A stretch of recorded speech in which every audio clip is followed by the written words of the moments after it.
Finish the whole of Welsh questions. Right, let us move on to questions to the Prime Minister. Where is he? And we were going to start with Prime Minister's questions, and I'm going to call the Member of Parliament for Bury-in-Furness, Simon Fell. Simon Fell. Number one, sir. Prime Minister. Mr. Speaker, I'm sure colleagues from across the House will want to join me in wishing everyone a very happy St Patrick's Day. I was delighted to visit Northern Ireland last week, where I was able to thank military and emergency response teams for their brilliant work throughout the COVID-19 pandemic. Mr. Speaker, this morning I had meetings with ministerial colleagues and others. In addition to my duties in this House, I shall have further such meetings later today. Simon Fell. Thank you, Mr. Speaker. Mr. Speaker, a decade ago, GSK announced a £350 million investment in my constituency, which would have led to 1,000 jobs. In 2017, they reneged on that, and a few weeks ago, they announced they were closing their business altogether. We've gone from the very real prospect of having 1,500 high-paying, high-skilled farmer jobs in my constituency to the risk of having none by 2025. Will my right honourable friend agree to meet with me and throw the weight of the government behind efforts to make sure that GSK does the right thing by my constituents and delivers for some very worried people? Yes. Prime Minister. I thank my honourable friend very much, and I want to express my deepest sympathy to all those in Ulverston affected by these job losses, and to say that I will certainly meet with him. I believe that bioscience is one of the great growth areas for this country in the future, and I am determined that Barrow and Furness should take part in that boom along with everywhere else, as well as other high technologies. Right, let's come to the Leader of the Opposition, Keir Starmer. Thank you, Mr. Speaker. Can I join the Prime Minister in his comments about St Patrick's Day? My thoughts, and I'm sure those across the whole of the House, are with the family and friends of Sarah Everard, who will be suffering unspeakable grief. There are 5 words that will stick with us for a very long time. She was just walking home. Sometimes a tragedy is so shocking, it demands both justice and change. The Stephen Lawrence case showed the poison of structural and institutional racism. The James Bolger case made us question the nature of our society and the safety of our children. Now the awful events of the last week have lifted a veil on the epidemic of violence against women and girls. This must also be a watershed moment to change how we as a society treat women and girls and how we prevent and end sexual violence and harassment. I believe that if we work together, we can achieve that. And the questions I ask today are in that spirit. So first, does the Prime Minister agree that this must be a turning point in how we tackle violence against women and girls? Mr. Speaker, yes, I do. And I associate myself fully with the remarks that the Right Honourable Gentleman has made about the appalling murder of Sarah Everard. I'm sure that those emotions are shared in this House and around the country. And that event has triggered a reaction that I believe is wholly justified and understandable. And of course, we in government are doing everything that we can. We're investing in the Crown Prosecution Service, trying to speed up the law. We're changing the law on domestic violence and many, many other things. But I think that he is right, frankly, that unless and until we have a change in our culture that acknowledges and understands that women currently do not feel they are being heard, we will not fix this problem. And that is what we must do. We need a cultural and social change in attitudes to redress the balance, Mr. Speaker, and that is what I believe all politicians must now work together to achieve. Keir Starmer. Can I thank the Prime Minister for that answer? In that spirit, can I turn to the practical challenges we face if we are collectively to rise to this moment? The first challenge, Mr. Speaker, is that many, many women and girls feel unsafe on our streets, particularly at night. What's needed is legal protection. And that's why we've called for a specific new law on street harassment and also for toughening the law on stalking. Both, I think, are absolutely vital if we're going to make meaningful change in the everyday experiences of women and girls. So can the Prime Minister commit to take both of these measures forward?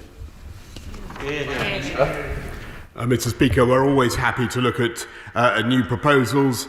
What we're already doing is introducing tougher sanctions on stalkers, or that's already been brought in, and we're bringing in new measures to make the streets safer. Of course, that's the right thing to do, Mr. Speaker. Last night there was a bill before the House on police crime and sentencing, which did a lot to protect women and girls, and girls, and it would have been good in a cross-party way, Mr. Speaker, to have had the support of the opposition. Keir Starmer. Mr. Speaker, I'll come to last night's bill later, but it did say a lot more about protecting statues than it did about protecting women. But let me, if I may, given the gravity of the situation, continue in the spirit so far. And I thank the Prime Minister for his answer. The next challenge, practical challenge, is that many, many women and girls who are subjected to sexual violence do not feel confident to come forward and report what has happened to them. 9 out of 10 don't do so. We have to improve the support that's provided for victims. The Victims Commissioner published a report last month with 32 recommendations about this. This week, Labour produced a detailed survivor support plan. And 5 years ago, I introduced a private member's bill with cross-party support for a victims' law to give legally enforceable rights to victims. The Shadow Victims Minister, my honourable friend from Hove, has tabled a similar victims' bill that's before Parliament now. It's ready to go. All it needs is political will to act. So will the Prime Minister commit now, not just to the idea of a victims' law, which I think he does support, but to a tight timetable, ideally 6 months or so, to actually implement such a law? Prime Minister. As I say, Mr. Speaker, we're very happy to look at new proposals from all sides of the House on this issue, and that's why we're conducting an end-to-end review of the law on rape and how it works, and investing in the criminal justice system to speed up cases and give women and girls the confidence that they need. And I think that the point he makes about victims and their need to feel confident in coming forward is absolutely right, and that's why we've put £100 million so far into the services for dealing with violence against women and girls, particularly independent domestic violence advisors, independent sexual violence advisors, Mr. Speaker. I don't pretend that these are the entire solution. They are part of the solution, but it is also vital, Mr. Speaker, that we have long-term cultural, societal change to deal with this issue. Keir Starmer. Thank you, Mr. Speaker, and I agree with the Prime Minister on that last point. Can I gently remind him that for 10 years this government has been promising a victims' law? I think it's been in his party's last 3 manifestos. It still hasn't materialised. We don't, Prime Minister, need more reviews, consultation strategies. The conversations our Shadow Minister is having with government, constructive conversations, are exactly the same conversations as I had 5 years ago, constructive conversations. We just need now to get on with it.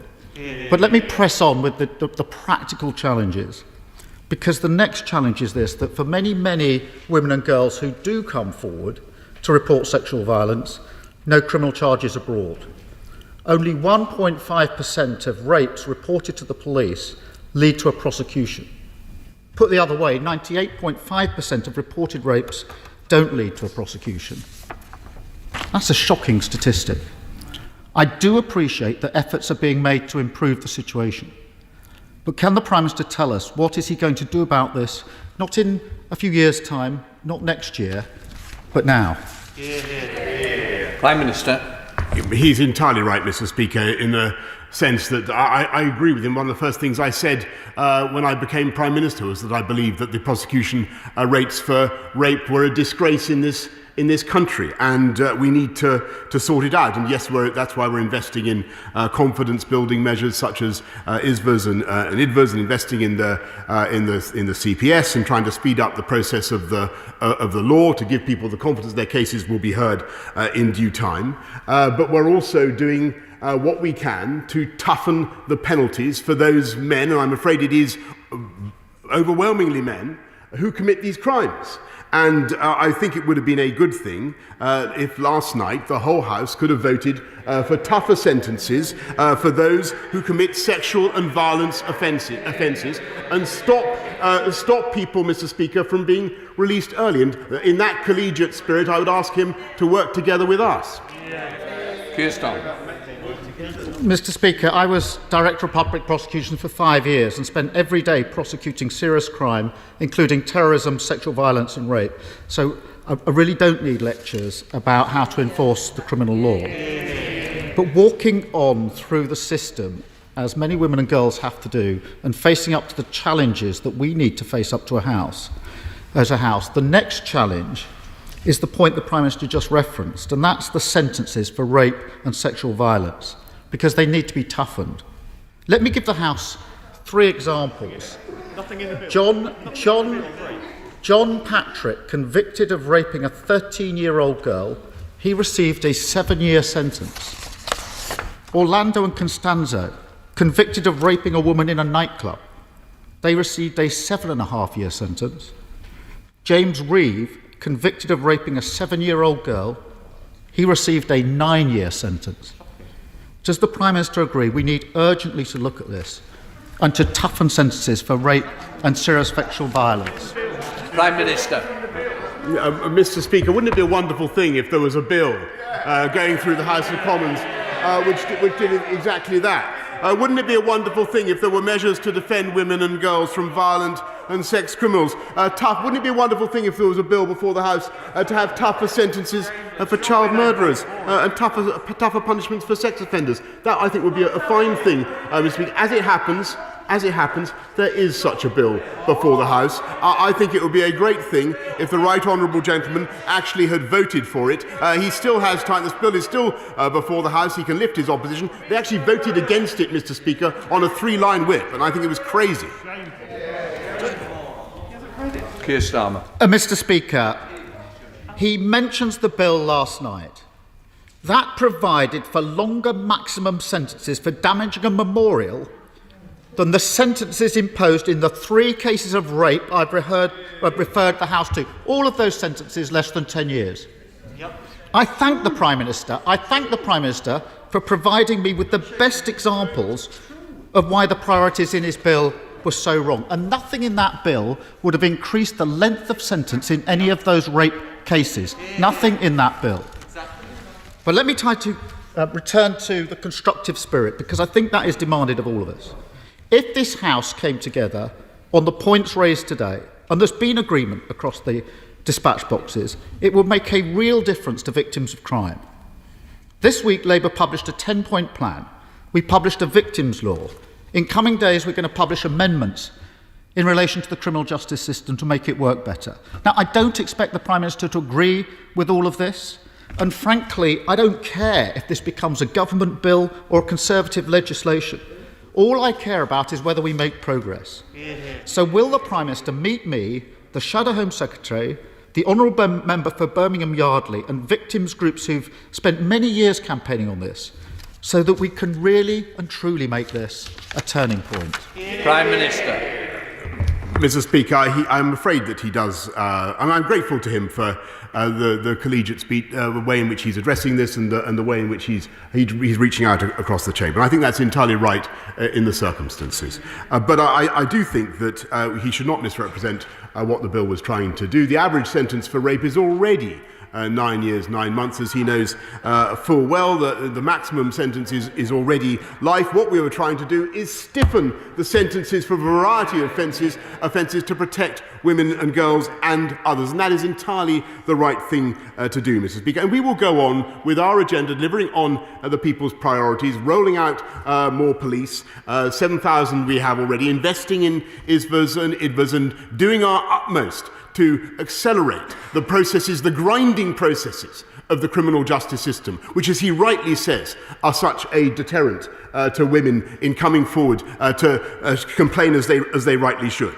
But until we sort out that fundamental problem, until women feel that they are being heard and their voices are being heard and their complaints are being addressed by society, we will not fix this problem. And I warmly welcome what he suggests about wanting to fix it together, and I hope that in that spirit he can bring himself to vote for the tougher sentences that we've set out.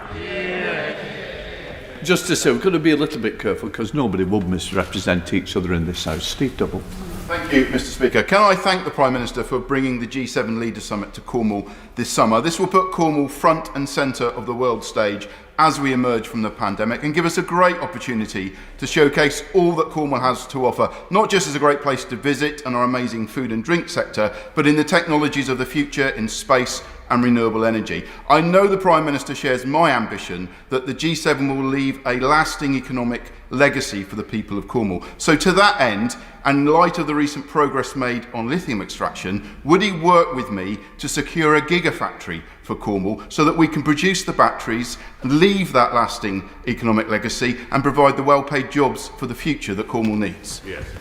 Prime Minister. Yes, of course, Mr. Speaker. I think Cornwall is the Klondike of lithium, as far as I understand the matter, and I'll be delighted to assist him in locating a gigafactory somewhere near Cornwall, Mr. Speaker. But I don't want to promise too much at this stage.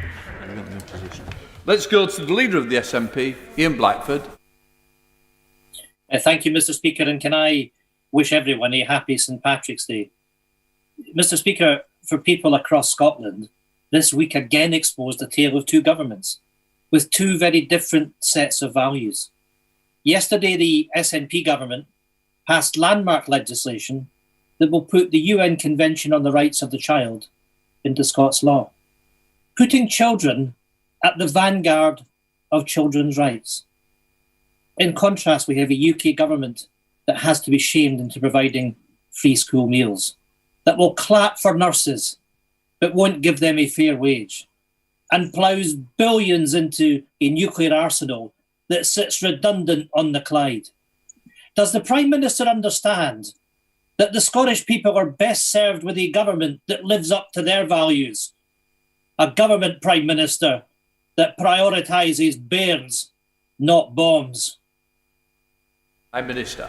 I think what the people of Scotland need and deserve, Mr. Speaker, is a government that tackles the problems of education in Scotland, that addresses itself to fighting crime and drug addiction in Scotland, and a government in Scotland that weans itself off its addiction to constitutional change and constitutional argument, and it seems determined to call in the middle of a pandemic when the country is trying to move forward together, seems determined and obsessed with nothing else, Mr. Speaker, nothing else than breaking up the country and a reckless referendum. Ian Blackford. Ian. Mr. Speaker, thank you. Of course, this is Prime Minister's questions. The Prime Minister, maybe just once, might start to try and answer a question that's put to him, because we're talking about a Tory plan to impose a 40% increase in nuclear warheads. Our children have the right to a future that no longer lives under the shadow of these weapons of mass destruction. As the Irish President said on this St. Patrick's Day, surely we need to find ways to make peace, not war. Every single one of these weapons will be based on the Clyde.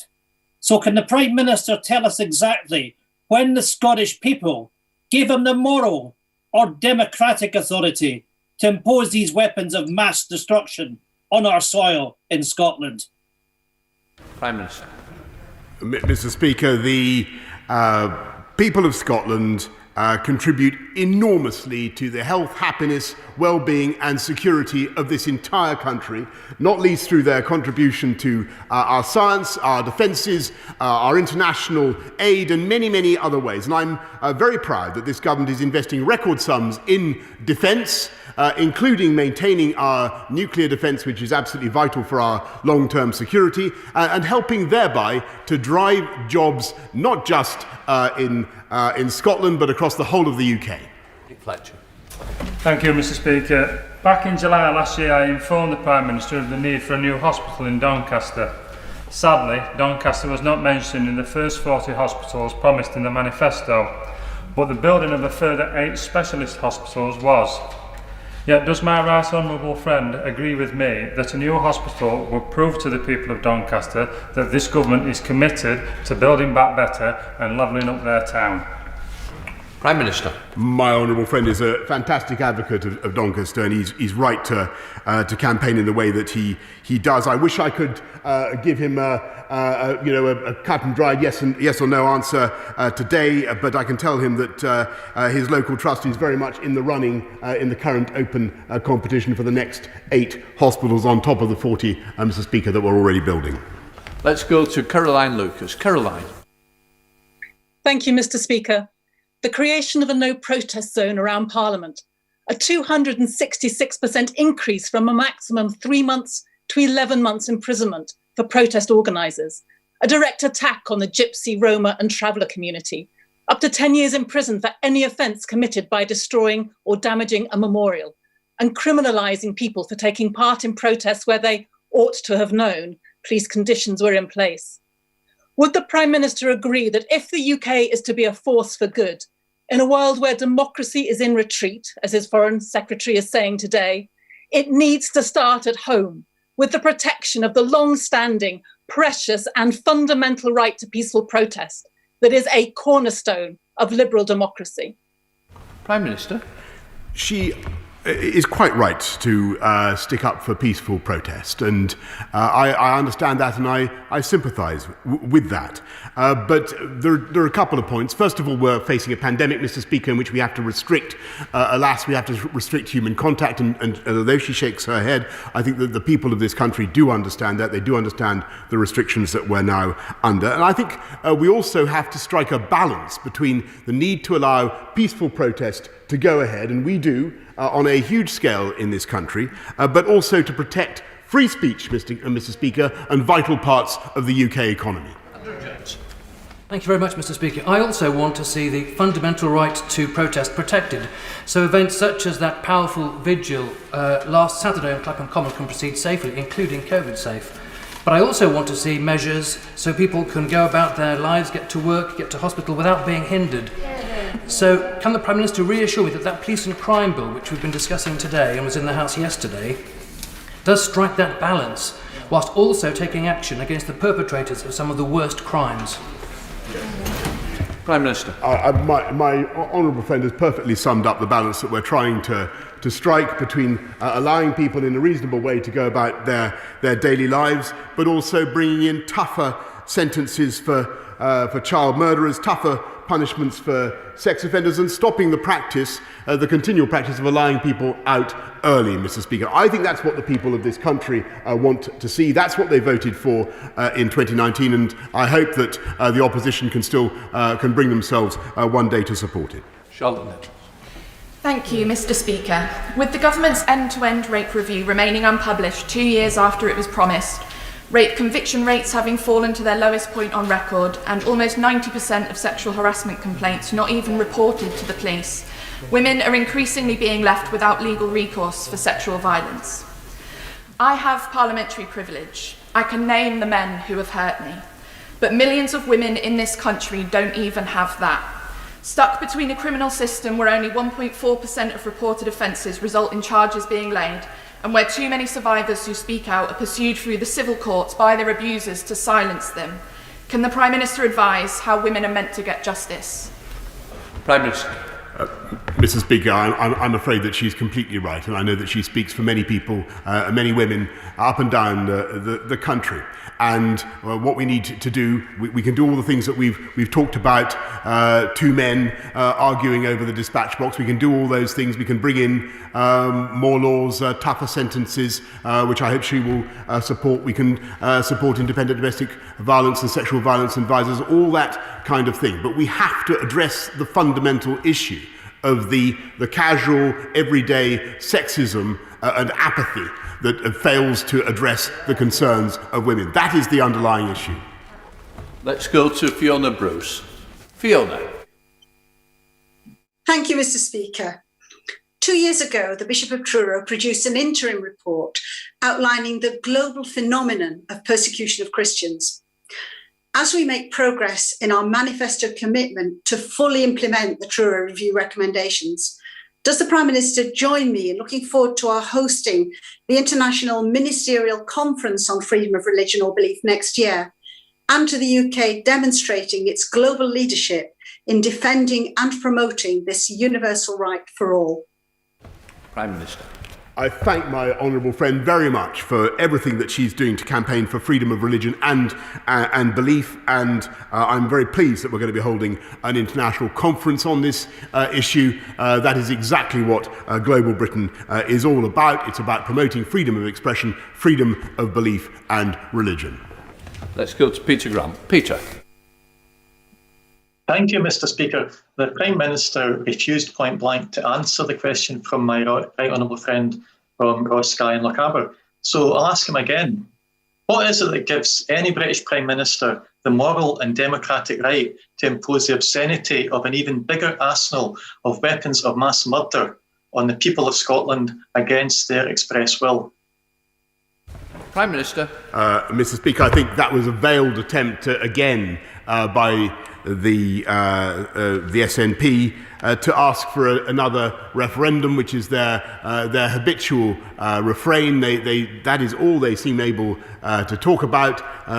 Democratic wrangling about democracy and their desire to be separated and to break up the country. I don't think that's the right way forward. I think we need strong defences. That's what the people of this country voted for, and that's what we're going to deliver.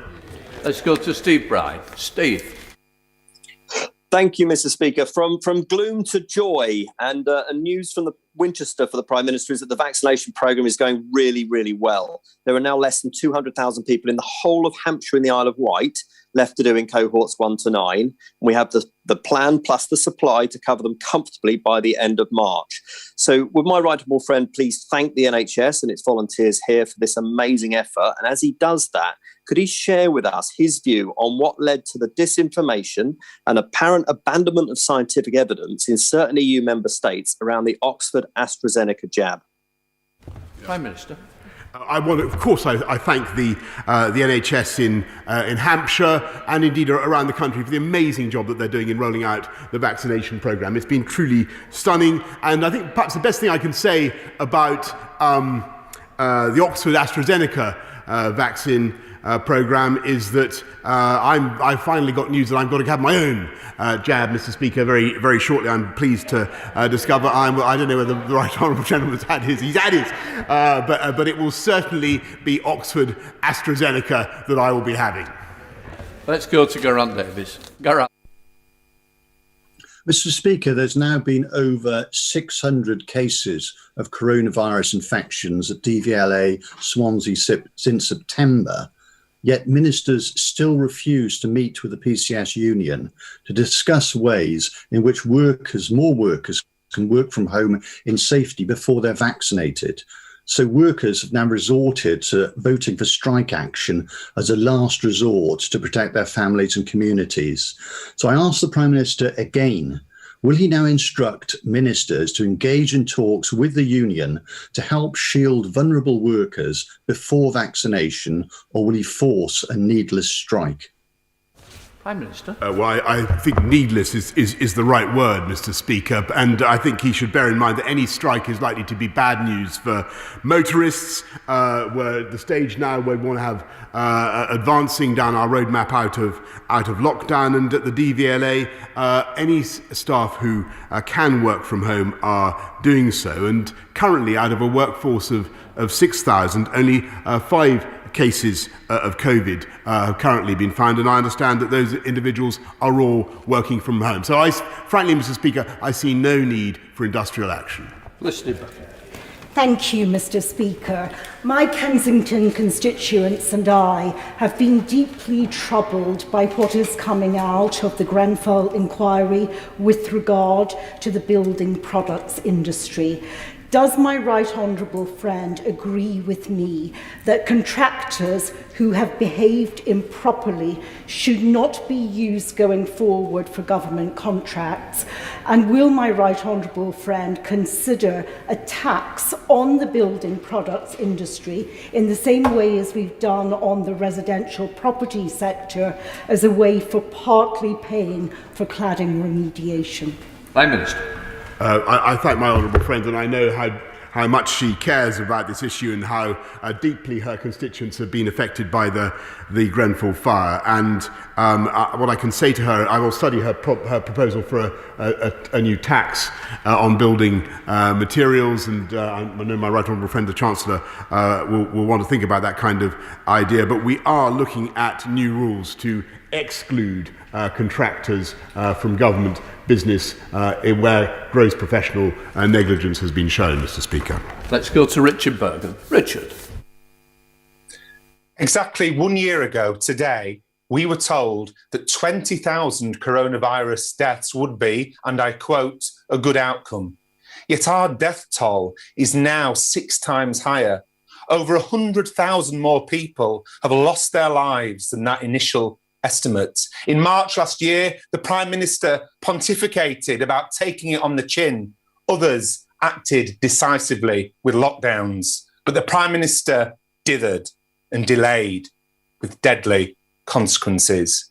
With the worst hopefully now behind us, isn't it time for the Prime Minister to hold up his hands and come clean with the British public and say, those deaths are on me, and for that, I apologise?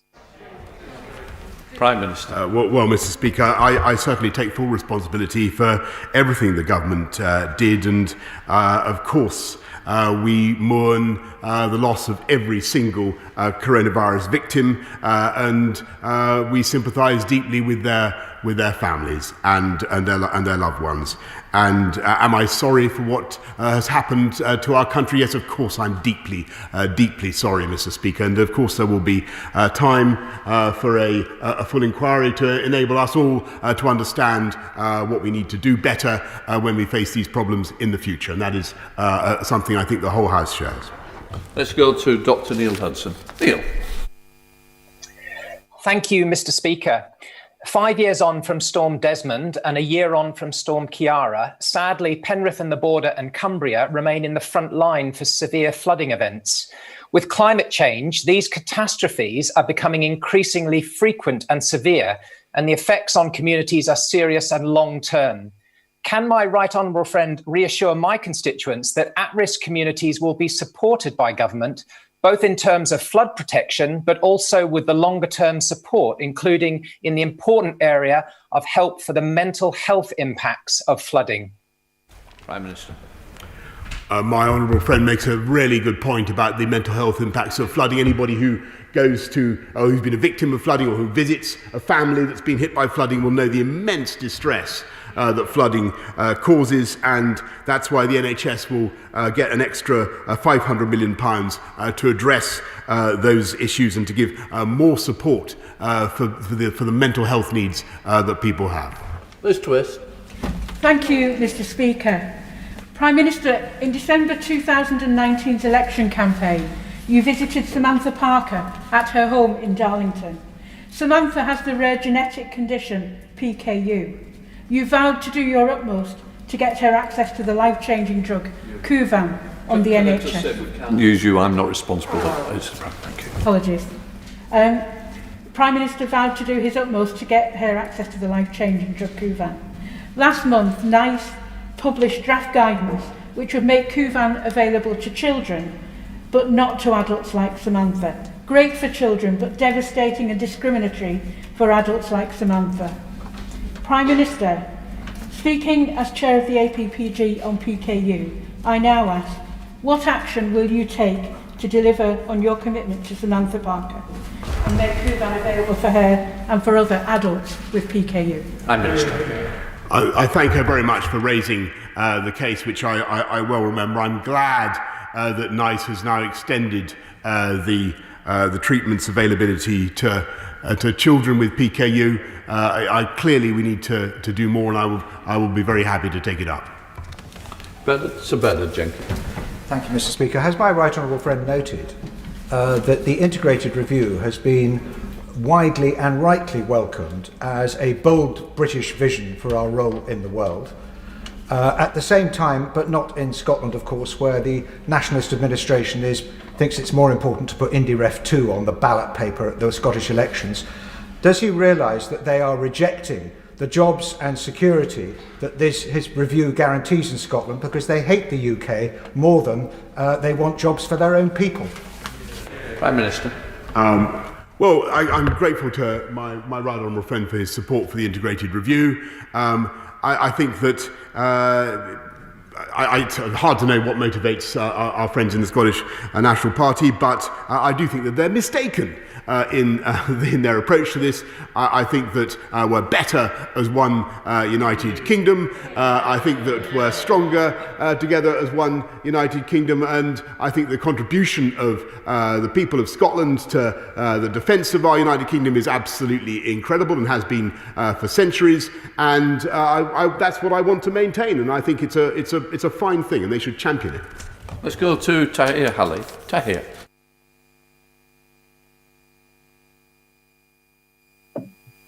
Tahir Halley. Throughout the last year, NHS staff have been working tirelessly to keep our communities healthy and safe during the pandemic. Mr. Speaker, I would like to ask the Prime Minister, why has he been economical with the truth when he says that a 1% pay increase is all the government can afford? Can I just say no honourable member on any side would actually mislead or lie to the House, but I'm sure the Prime Minister could answer something. Thank you, Mr. Speaker. No, I'm grateful for your clarification, because what we're doing is we're saying that we so value the incredible contribution of nurses to our country over the last year or more, that we want them, exceptionally of all the public services, to be looked at for a pay increase at a time of real difficulty in the public finances, which I think people do understand.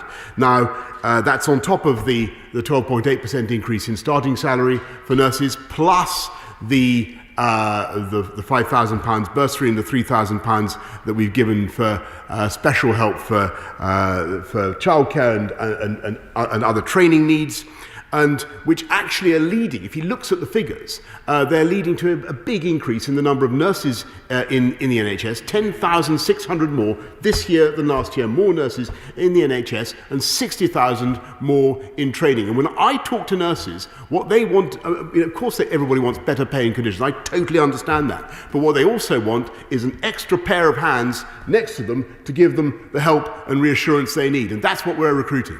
Nikki. Thank you, Mr. Speaker. Recent horrific events have brought the important debate on women and girls' rights into the spotlight, and specifically their right to be safe and feel safe as they go about their daily lives. Does my right honourable friend agree that such issues need to be treated sensitively? And false claims made by the Labour Party last night on social media about the police crime sentencing and courts bill are misleading and certainly not helpful. Prime Minister.